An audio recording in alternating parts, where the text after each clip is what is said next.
37 years old, born and raised in the San Francisco Bay Area.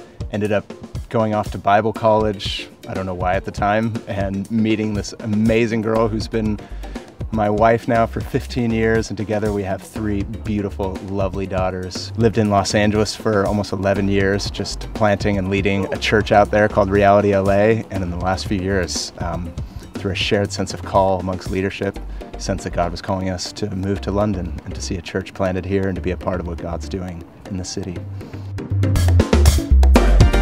Like many others, would probably be anxiety and kind of worry about the future. But in contrast to that, what gets me up in the morning is this sense that God has not only saved me, but He's called me with a purpose. And I'm just so driven, like I want other people to know that.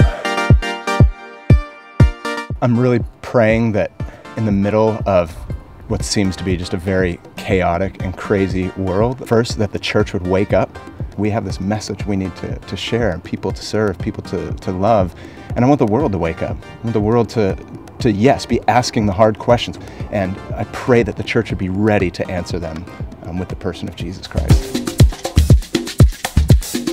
Hearing the story, how in no way was it this kind of manufactured, kind of like weekend away, like somebody just had a random idea, but that it was literally birthed out of a passion of men and women who like want to see God move.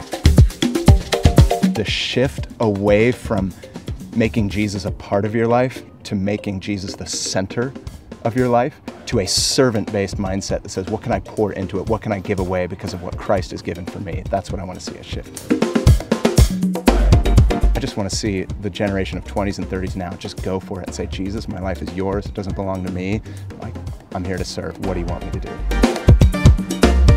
I'm thrilled to be at the Shift weekend. I'm excited to just gather together with other like-minded men and women to go back out into our context, out into our culture with the good news of Jesus Christ, unashamed and full of courage. I can't wait to be there.